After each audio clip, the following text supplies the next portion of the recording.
நீங்கள் பண்ணுறது good time. ஓகேங்களா? ஸோ கொஞ்சம் டெக்னிக்கலாக அனாலிசிஸ் பண்ணுங்கள். என்ன பண்ணுங்கள், போய்ட்டு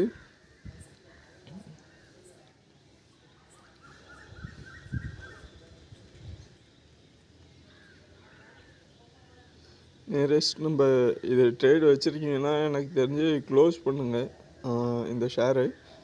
இன்வெஸ்ட் பண்ணுறதுன்றதை நான் மறுபடியும் வேணால் அப்டேட் பண்ணுறேன். ஸோ இப்போதைக்கு இந்த ஷேரில் வந்து இன்னும் நமக்கு என்ன ஆக்சுவலாக அக்குமுலேஷன் வேணால் பண்ணலாம். ஓகேங்களா? பையர்ஸ் இல்லை ஆக்சுவலாக மார்க்கெட்டில்.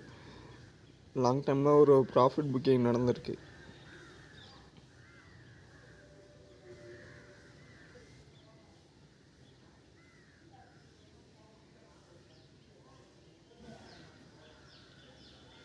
ஸோ நீங்கள் இந்த ஷேர் வச்சுருக்கீங்க அப்படின்னா ஒன்று என்ன பண்ணுங்கள்,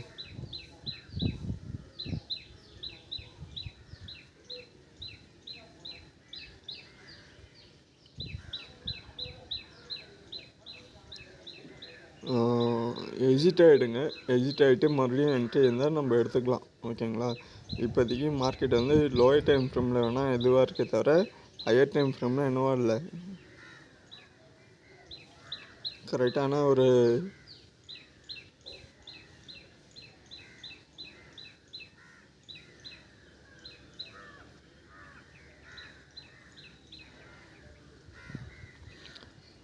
ஸோ வேணும்னா என்ன பண்ணலான்னா ஸ்டாப் லாஸ் வந்து இதை மெயின்டைன் பண்ணிக்கோங்க.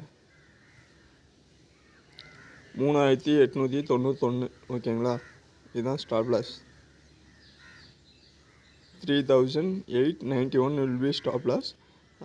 அதை இங்கே வந்து நீங்கள் இன்வெஸ்ட் பண்ணிக்கலாம். மறுபடியும் மார்க்கெட்டு இன்க்ரீஸ் ஆகுது அப்படின்னா இதுக்கு பிலோ வருதுன்னா செல் ட்ரெண்ட் கொடுத்துருங்க. இன்க்ரீஸ் ஆகிறப்போ பை ட்ரெண்ட் வச்சு ஹோல்டு பண்ணிங்க லாங் டைமில். ஓகேங்களா? இதோட ட்ரெண்ட் லிமிட்டட் வந்து டாட்டா குரூப்ஸில் வரும் ஆக்சுவலாக. ஓகேங்களா? இதை போய் செக் பண்ணிங்க, டீட்டெயில் வேணால் செக் பண்ணிங்க. செக் பண்ணிட்டு என்ட்ரி எடுங்க. ஸோ ஸ்டாப் லாஸை அதை மெயின்டைன் பண்ணிங்க. இந்த லெவலில் இந்த 3900 சம்திங் அதை சூஸ் பண்ணிக்க. மறக்காமல் வீடியோ பிடிச்சிருந்தால் லைக் பண்ணி சப்ஸ்கிரைப் பண்ணுங்கள். அடுத்த வீடியோவில் பார்ப்போம். நன்றி, வணக்கம்.